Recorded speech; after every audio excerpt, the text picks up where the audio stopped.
When Alfa Romeo introduced its little C4 concept at the Geneva Auto Show, everybody was taken aback. Alfa hadn't prepared anybody out there for a competitor for Lotus.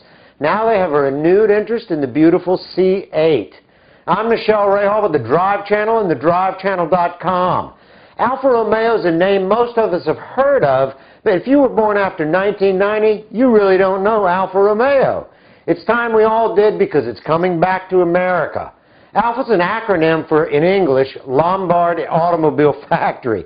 It was founded in 1910, and it didn't get the Romeo added until it was taken over by Nicola Romeo in 1915. The first thing on Alfa's agenda was to race the cars they built. That was a given in those days, and they did it successfully.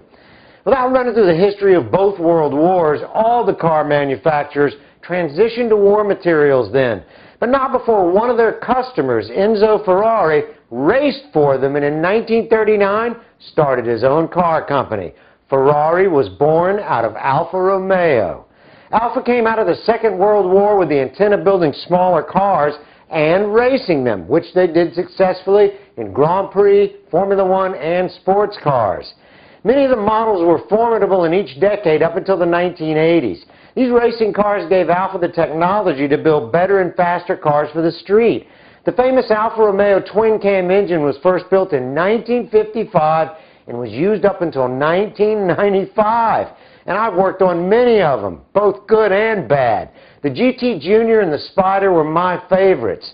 Alfa hadn't set up a dealer network in America that was suitable for servicing the cars, and they left the U.S. market to concentrate on Europe.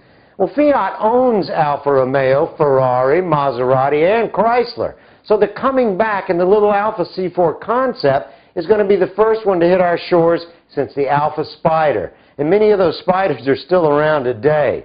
The C4 was introduced at the Geneva Auto Show to rave reviews, and it's a departure from its big brother, the C8. The C8's the flagship of the Alfa line, and its V8 engine, a beautiful work of art, as well as its rear-mounted transmission and torque tube drive shaft.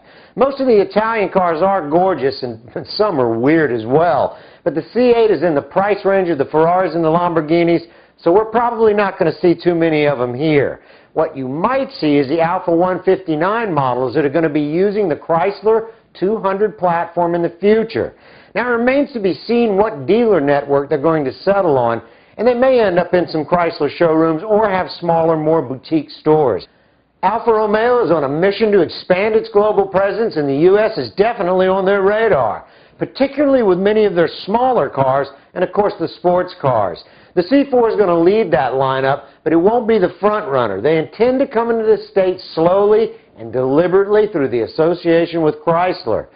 I hope they make a real go of it this time, and we get to experience this old, proud, and beautiful marque. For the Drive Channel and thedrivechannel.com, I'm Michelle Rahal. Next episode, the Maserati Gran Turismo MC Stradale.